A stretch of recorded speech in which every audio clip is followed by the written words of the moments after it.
Math 1332, Chapter 2, Set Theory, Section 2.2, Subsets and Set Operations, Video 4, Venn Diagrams for Complements and Subsets. Some of you may be familiar with what a Venn diagram is, but since we haven't introduced it yet, now is a good time. A Venn diagram is an illustration, specifically of a universal set U, and any sets contained inside of it. The universal set is usually represented with a rectangle, and sets inside the universe are usually represented by circles. Again, you've probably seen this before.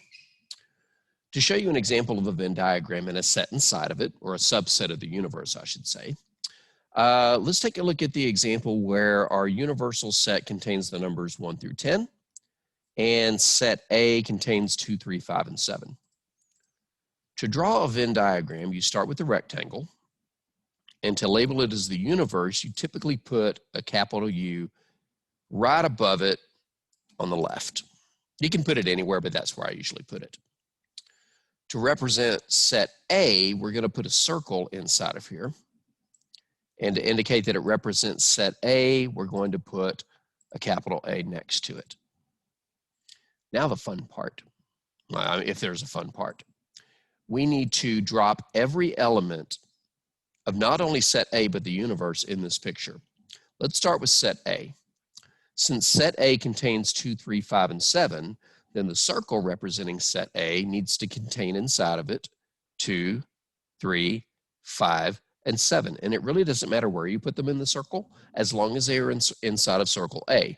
This is how you show the relationship of an object, an element, an object being an element of a set, by writing it inside of the circle representing the set. But our universe contains the numbers 1 through 10. So where do you think the other numbers live? Well, everything lives in the universe, in other words, inside the rectangle, but the rest of our numbers can't go inside the circle, so they have to go in the space in between. And it doesn't really matter where you put them. 1, 2, and 3 are already inside of circle A. 4, 5 is already represented inside of circle A. 6, 7 is inside of circle A. 8, 9, and 10. It's not really an issue of where you put them specifically, but where you put them relative to the set, the circle in this case. Just for kicks and giggles, let's say complement. If we were doing this just from the roster method approach, we could take the universe and cross out what belongs to A, which is 2, 3, 5, and 7. That would leave us 1, 4, 6, 8, 9, and 10. But in the Venn diagram, where's the complement of A? Where are the elements that live outside of A? Well, literally outside of A. So this means if you want to think about a Venn diagram for the complement of a set, it's actually pretty easy.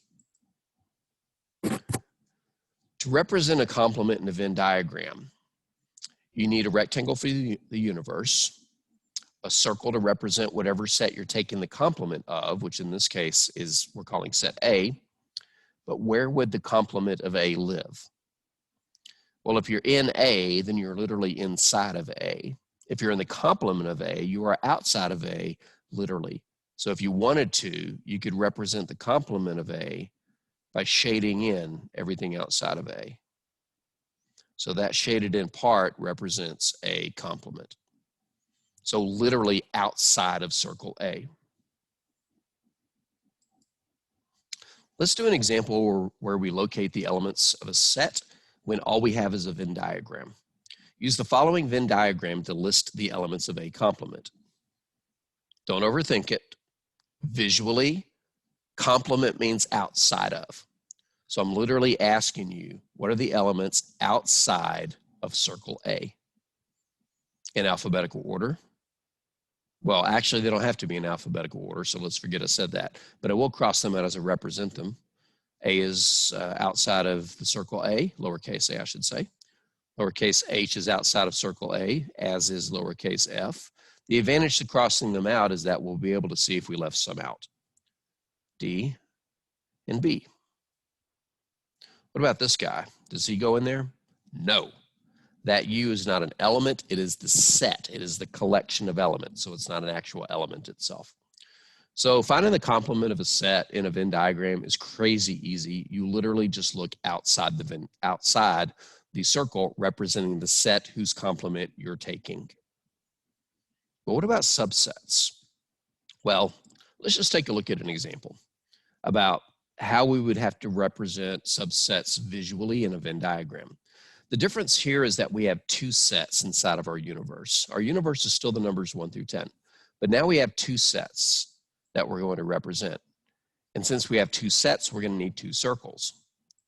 One circle for for set A, which contains 1, 2, 3, 4, 5, and 6, and one circle for set B, which contains 2, 4, and 6. But do you notice anything about the relationship between B and A?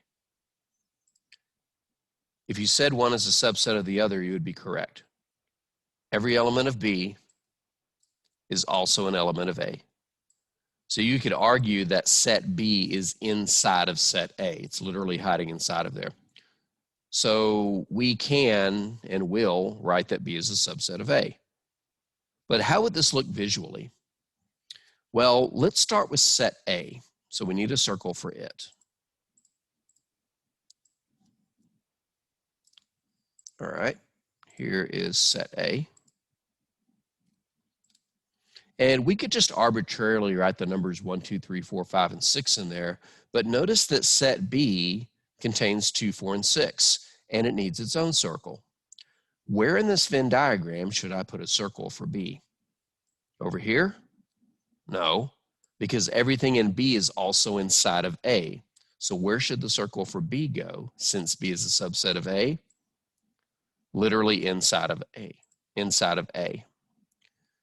The way you show subset relationship between two sets in a Venn diagram is you put the smaller circle inside the larger circle.